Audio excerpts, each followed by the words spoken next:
Hello everyone, welcome to my blog. तो हम जा रहे हैं नोएडा से बाली के लिए। तो एयरपोर्ट हमारे घर से लगभग 1 घंटे की दूरी पे है। तो हम यहाँ से 7:30 बजे ही निकल गए थे। हमारी फ़्लाइट थी 11:30 बजे की, एयर एशिया। और हमें जाने में लगभग 1 घंटे ही लगे थे क्योंकि ट्रैफिक उतना नहीं था। हम थोड़ा पहले पहुँच गए थे क्योंकि हमारे साथ बेबी भी था और हमें चेक इन भी कराना था। हमारे साथ हैं मेरे हस्बैंड, मेरे इन-लॉज़ और मेरी 2.5 साल की बेटी। तो हमने चेकिंग वगैरह करा लिया था। हमने केवल 2 हैवी लगेज का ऑप्शन लिया था और बाकी सारे 5 केबिन बैग थे, क्योंकि केबिन बैग के जो टिकट थे वो थोड़े सस्ते थे और जो आपके लगेज के साथ थे वो थोड़े ज़्यादा ही महंगे थे, लगभग 12-13 हज़ार। तो हम 5 लोग थे, हमारा 2 हैवी बैग और 5 केबिन बैग में काम हो गया था। तो फ्लाइट में जाते ही हम सो गए थे क्योंकि इंडिया के टाइम से तो रात ही हो गया था। फिर कुआलालंपुर में हमारा 3.5 घंटे का लेओवर था। तो हमने वहाँ से उतरने के बाद ट्रांसफ़र वगैरह किया अपना सब कुछ, टिकट वगैरह। फिर हम पहुँच गए ये कुआलालंपुर के मेन लाइन में, जहाँ से सब कुछ चेकिंग होती है और फिर आपको आगे प्रोसेस किया जाता है। उसके बाद 2.5 घंटे की फ़्लाइट के बाद हम पहुँच गए थे बाली। फूलों की माला से हमारा स्वागत हुआ। फिर हमने पास ही में 15 मिनट की दूरी पे होटल बुक किया था, स्विस बैंक। काफ़ी अच्छा होटल था और एक बजट में था, लगभग 5500 का था पर डे का यहाँ का चार्ज, पर कपल के लिए, और काफ़ी रीज़नेबल था। व्यू यहाँ से इसका काफ़ी बढ़िया लग रहा था और बाली में मौसम काफ़ी अच्छा था। तो आप बाली जब भी आएँ कोशिश करें कि लास्ट मार्च से स्टार्ट करें और उसके बाद जुलाई तक, चाहे जब आएँगे मौसम अच्छा रहेगा। उसके पहले बहुत ह्यूमिड था और बाथरूम भी इस होटल का काफ़ी स्पेशियस था। वो ओवरऑल सब कुछ बहुत अच्छा था।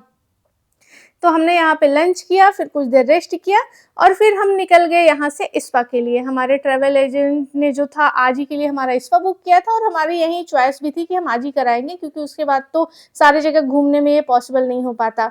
तो हम पहुँच गए थे, स्पा का नाम मुझे नहीं याद आ रहा है, मैं आपको मेंशन कर दूँगी। फिर जो मेरी बेटी थी, हमने सोचा था कि हम बारी-बारी से कराएँगे, लेकिन वहाँ पे जो लोग थे उन्होंने इसको काफ़ी अच्छे से एंटरटेन किया, तो इसलिए हमने सबने साथ करा लिया और हमारा टाइम बच गया था। उसके बाद हम आ गए थे करके होटल रेस्ट के किया। लिए। गुड मॉर्निंग गाइज, आज है बाली में डे 2। तो सुबह के बज चुके हैं 7। उठने में काफ़ी आलस आ रहा था क्योंकि कल से काफ़ी थकान हो गई थी। उठ के मैंने फटाफट से चाय बना लिया है। मैं चाय बनाने का सारा सामान लेके आई थी जैसे, क्योंकि सुबह की एक चाय तो चाहिए ही मुझे। तो फटाफट से नहा धो के रेडी होते हैं, फिर चलते हैं ब्रेकफास्ट करने के लिए। नहाने से पहले ही मैंने ब्रेकफ़ास्ट कर लिया, क्योंकि हमें बारी-बारी से सारे काम करने होते हैं, क्योंकि कोई यशी को देखता है और पापा-मम्मी जाते हैं ब्रेकफ़ास्ट करने, फिर वो आते हैं तो हम जाते हैं। तो यहाँ मैं तैयार हो रही थी, उसके बाद मैं ब्रेकफ़ास्ट करने गई थी। पहले पापा-मम्मी चले गए थे, तो ब्रेकफ़ास्ट मुझे कुछ ख़ास नहीं लगा इंडियन हिसाब से। बस 2-4 चीज़ें ही दिख रही थी। यही प्रॉब्लम होती है कि आप प्रॉपर इंडियन में नहीं जाओ तो कुछ खाने को नहीं मिलता है। फिर हम 1 घंटे बाद लगभग 10:30 बजे यहाँ से निकल गए थे, गाड़ी हमारी आ चुकी थी। तो रास्ता तो यहाँ का काफ़ी बढ़िया था, काफ़ी बढ़िया नज़ारे थे। जगह-जगह जो मूर्तियाँ लगी होती हैं ना, वो काफ़ी खूबसूरत होती है। तो लगभग होटल से 1.5 घंटे बाद हम पहुँच गए थे बाली स्विंग। आज हमारा जो था पहला विज़िट था वो बाली स्विंग का था। काफ़ी बढ़िया यहाँ पे मौसम था, लेकिन हल्की धूप भी खूब ज़्यादा थी, लेकिन जब बादल आ रहे थे तो काफ़ी बढ़िया लग रहा था, पर थोड़ी-सी ह्यूमिड तो था ही। अगर आप बच्चे के साथ आ रहे हैं, बच्चा ज़्यादा छोटा है तो आपको थोड़ी दिक्कत हो सकती है। मेरे साथ तो मेरे पेरेंट्स भी थे, इसलिए मुझे थोड़ी-सी सहूलियत थी। लेकिन अगर आप कपल आ रहे हो और साथ में बच्चा है तो आप ही दोनों को एडजस्ट करने में काफ़ी प्रॉब्लम हो सकती है। तो टिकट वगैरह हमारे ट्रैवल एजेंट ने पहले से ही बुक करा रखी थी, तो यहाँ पे हमने बाहर ही सारा सामान जमा कर दिया। उसके बाद हम अंदर चले गए थे। ये काफ़ी बड़ा है, ये जो फ़ोटो में दिखता है कि छोटा-सा है बाली स्विंग केवल, लेकिन ये केवल बाली स्विंग नहीं है, यहाँ पे काफ़ी सारे और भी ऑप्शन हैं। आप यहाँ पे जो है एन्जॉय कर सकते हैं, स्विमिंग कर सकते हैं, ड्रिंक लेके कहीं भी बैठ सकते हैं, काफ़ी सारे कॉफ़ी शॉप, ड्रिंक के और खाने-पीने की भी चीज़ें हैं, बहुत अच्छा रहा। लेकिन यहाँ का जो ड्रेस लेने वाला सिस्टम था वो काफ़ी गड़बड़ था गाइज़, काफ़ी ज़्यादा भीड़ लगी थी ड्रेस लेने के लिए और ये काफ़ी महँगा भी था। सबसे अच्छा जो ड्रेस था वो लगभग 3500 रुपए का था इंडियन हिसाब से। और जो मैंने लिया, मैंने केवल स्कर्ट लिया, क्योंकि मैं मेरे इन-लॉज़ थे तो वो काफ़ी रिवीलिंग ड्रेस थी, तो मैंने सोचा मैं सिंपल केवल स्कर्ट ले लेती हूँ, ताकि जब वो झूला झुलाए तो वो उसका थोड़ा पीछे से लुक आए। तो मैंने केवल स्कर्ट लिया था, वो 1800 इंडियन के हिसाब से मुझे पड़ा था। बाकी जो प्रॉपर वीआईपी ड्रेस थी वो 3500 या 3700 रुपए की थी, लेकिन उसके लिए लगभग 2 घंटे लाइन में था, तो बेबी के साथ तो बहुत ही प्रॉब्लम थी। मेरी बेटी भी काफ़ी रोने लगी थी, लेकिन मेरे पेरेंट्स थे तो उन्होंने काफ़ी उसको केयर किया लेकिन बहुत गर्मी के वजह से भी काफ़ी हालत ख़राब हो रही थी। फिर हमने थोड़ी देर ही यहाँ पे कुछ फ़ोटो-वोटो क्लिक कराई और बाकी सारे अदर ऑप्शन हमने नहीं विज़िट किया, नीचे तक नहीं गए क्योंकि काफ़ी नीचे जाके काफ़ी व्यू पॉइंट था, लेकिन बच्चे के साथ ऐसा पॉसिबल नहीं था। फिर जो हमारे पेरेंट्स थे, उनकी भी एज हो गई है 70 प्लस, तो उनसे भी इतना नहीं था हम उम्मीद करें कि वो नीचे तक जाएँ। तो हमने थोड़ा बहुत यहाँ पे जो है कोल्ड ड्रिंक वग़ैरह पिया था, उसके बाद हम वहाँ से निकल ही गए थे लगभग। ये मेरी इन-लॉज़ के लिए भी रितेश ने टिकट बुक करा लिया था झूले के लिए, लेकिन मेरे फादर इन लॉ को थोड़ी-सी चक्कर की प्रॉब्लम है, तो उन्होंने मना कर दिया। तो अपनी मदर इन लॉ के साथ मैं खुद ही झूले पे बैठ गई थी। उन्हें भी काफ़ी डर लग रहा था, लेकिन मैंने कहा कि नहीं, एक बार कर लेते हैं, कहाँ बार-बार आना होता है। तो हमने काफ़ी एन्जॉय किया, ये काफ़ी बढ़िया था। आप यहाँ पे फ़ोटो सेशन के लिए बढ़िया है, लेकिन ऐसा कुछ आप टाइम लेके आइए, कम से कम यहाँ पे 4-5 घंटे बैठिए, एन्जॉय करिए, व्यू को देखिए, नीचे तक जाइए तब ठीक है। केवल फ़ोटो सेशन के लिए ही 3 घंटे लग जा रहे हैं, ये मुझे बहुत गड़बड़ लगा।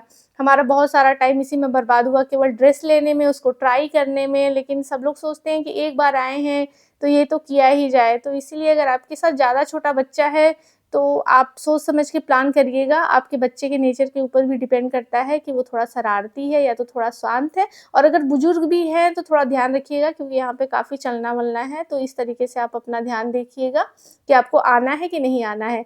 फिर वहाँ से हम पहुँच गए थे, ये वोल्केनो व्यू पॉइंट था, ये कुछ ख़ास मुझे नहीं लगा, केवल यहाँ पे आप फ़ोटो खिंचा सकते हैं। यहीं पे खड़े होके ये व्यू है, यहाँ पे कई सारे रेस्टोरेंट हैं जहाँ बैठ के आप खाना खा सकते हैं, और यहाँ पे कुछ भी ख़ास नहीं था, तो मुझे यहाँ आना तो बकवास ही लगा था। उसके बाद हम यहाँ से निकल गए अपने दूसरे डेस्टिनेशन के लिए, जो था मंकी टेम्पल।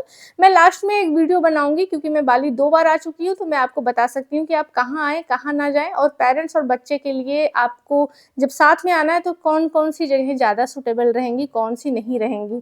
क्योंकि बच्चा जो है वो बहुत ज़्यादा परेशान हो जाता है, और ज़्यादा बुजुर्ग पेरेंट्स हैं तो वो भी काफ़ी ज़्यादा परेशान हो जाते हैं। फिर हम ये पहुँच गए थे मंकी टेम्पल।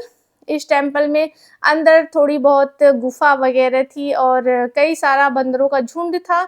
तो मैं सच बताऊँ तो ये टेम्पल मुझे घूमने के लिए बहुत बकवास लगी। इससे ज़्यादा कई अच्छी-अच्छी जगह हैं बाली में जो कि आप घूम सकते हैं, एक्सप्लोर कर सकते हैं। तो इसलिए मैंने कहा कि मैं आपको बहुत लास्ट में बताऊँगी एक वीडियो बना के कि आप कहाँ जाएँ, कहाँ ना जाएँ। तो ये कुछ ख़ास नहीं लगा।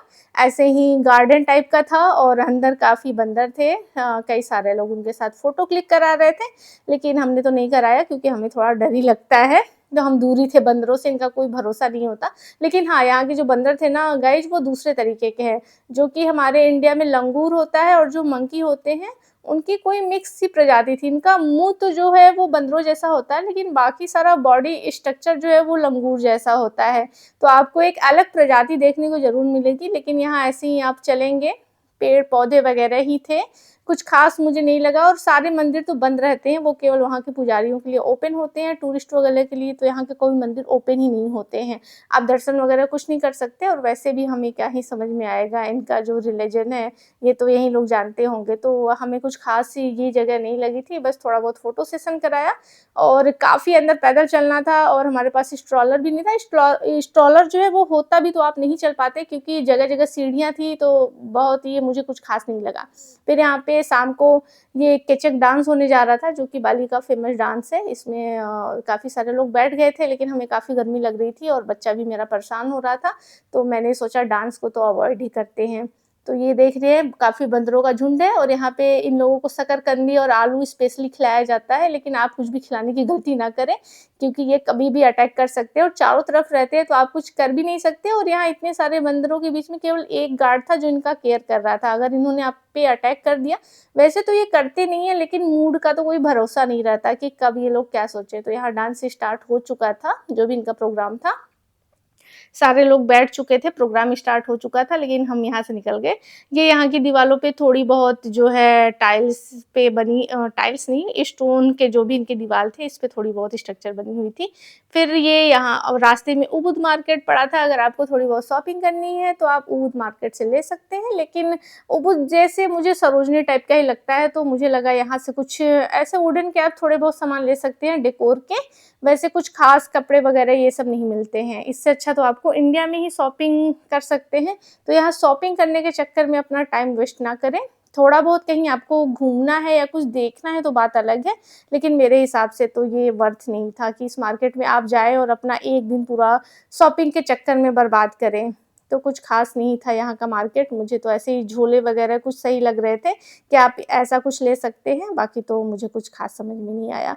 तो हमने इसीलिए मार्केट को इग्नोर ही कर दिया था। उसके बाद हम आ गए थे होटल शाम को 7 बजे, फिर थोड़ी देर हमने रेस्ट किया, फिर हम गए थे डिनर के लिए। यहाँ पे आपको डिनर के लिए सबसे अच्छा ऑप्शन है बॉलीवुड मसालाज, ये काफ़ी बढ़िया था और यहाँ पे सारे इंडियन खाने बहुत अच्छे थे।